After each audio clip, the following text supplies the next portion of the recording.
To the big Sunday show, the Biden administration keeps blaming Putin for record high inflation, but some in the media are finally admitting what we have all known all along.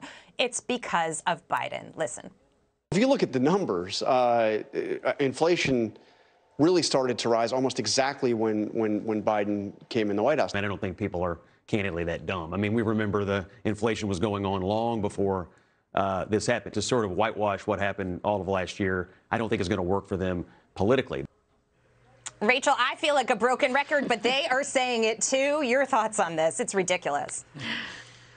So first of all, as a conservative, it's just so laughable what a light touch they have with their criticism.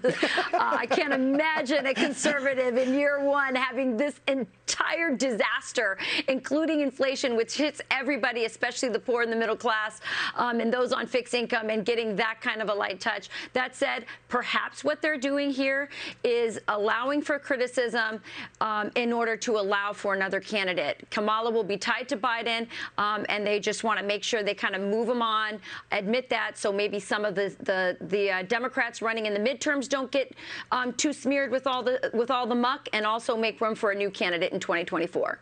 Yeah, I want to take a look at this montage because the Biden administration is pointing the finger at Putin, and this is laughable too.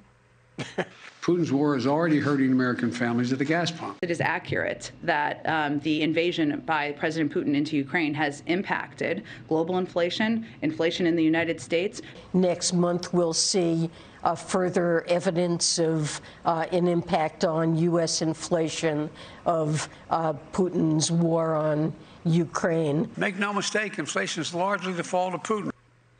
Charlie, your take on this. It started when they started, signing these bills to spend trillions and trillions of dollars that America didn't need at that time to reopen.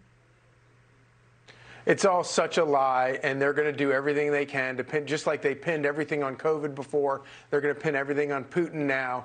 And it was sort of interesting. You saw yesterday both the White House and Nancy Pelosi both put out these completely bonkers tweets yesterday about how inflation has nothing to do with spending, which is just sort of breathtaking. And I think most regular Americans realize this, and I think that's why they are so scared, and they're so furiously trying to pin this on anybody else other than themselves, because they know they're going to pay a price for it. And Griff, when it comes to the economy, I mean, a lot of Americans do vote with their pocketbook. They didn't necessarily last time.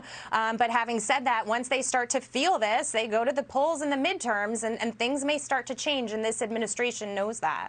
It's an old adage of politics, and it hadn't changed. Grab them by their pocketbooks, and their hearts and minds will follow. Look, let me tell you about this Putin price hike thing and how effective that's doing.